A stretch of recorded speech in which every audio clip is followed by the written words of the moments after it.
Just your take on how you think this election has played out in terms of the point Sonia was making earlier about whether people are at all voting on the basis of how their own chief ministers and state governments handle the pandemic, or as we saw huge crowds at the rallies, that there's a certain kind of public indifference as well to the virus.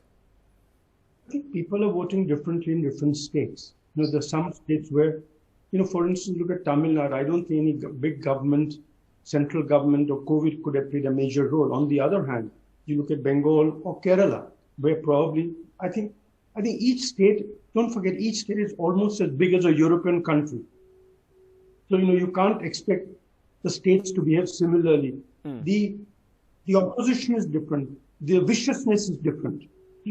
I think everything is different. So I think to compare the states doesn't make any sense. It's just that the four states are four different countries going to the polls, each with its own set of problems, issues, and contestants. I think they're four different things. We shouldn't extrapolate one into the other at all. Right. Ram, if you could come in at this point for the situation, particularly in Tamil Nadu, the campaign, of course, much shorter than the long-drawn election we saw in West Bengal, which may have contributed to the fact that the West Bengal spike may have come much more directly linked to elections than, say, Tamil Nadu. What exactly is the situation there today? Usually, counting day is a time of great excitement, great tension, huge crowds. This is a counting day like we've never seen before. Yes, and the prospective winner, the presumptive chief minister, M.K. Stalin, has issued several calls for his party people to stay at home and celebrate with their families, if assuming the DMK will win. And I think that is, it's impossible to enforce it 100%, but I think it'll be largely implemented. People will comply with that, I think, because the cases are rising. Tamil Nadu is, you can say, somewhat better. It's bad enough, but somewhat better off with respect to COVID-19, the cases.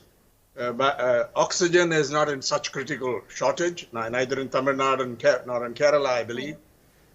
And people, I think, are aware, but the worst perhaps is yet to come, because they are predicting a spike in the period ahead. It's very hard to get hospital beds, and I think people are aware of it. I think the level of political awareness in this state is quite high, I think. Yes. And there is people did not comply with the instructions with masking, social distancing, and earlier. I don't think they did too much complied very well during the campaign itself, but relatively speaking, we don't see the scenes you do in Delhi. Well, in fact, it's funny, Sagrika, because as we were, as we're having this conversation, we're playing video of all these different campaign events in Tamil Nadu and elsewhere, and you can see this paradox we've seen throughout, where these leaders in their capacities as chief ministers and others keep urging people to follow COVID protocols, but in their own rallies and gatherings, which I attended, you must have attended some as well, none of this was followed. That's right. I attended several rallies in Bengal, in Kerala. They weren't followed, although in Kerala, I have to say they were followed. At least the rallies I attended a huge rally held by Pinarayi Vijayan on the beach, and it was socially distant. People were masked. The leaders were seated very far away from the people. But of course, there was a huge crowd. But I do want to say, Vasu and Sonia, at the very outset, that, today we are going to be discussing the political scoreboard and the numbers are going to be totted up. But an election victory or defeat will not solve the governance crisis. And whatever the outcome is tomorrow, whichever party notches up the numbers, the sense of abandonment and helplessness the citizens are feeling will still need to be addressed. So whatever the results are tomorrow, I don't think any party that wins should see it as validation or endorsement or absolution, just because they seem to have notched up the numbers in an electoral victory. But the fact is, the suffering and the crisis that we're seeing is not going to be solved by an election victory. And that governance challenge, that governance deficit, which we're seeing, will remain whatever the outcome is on, at the end of the day today.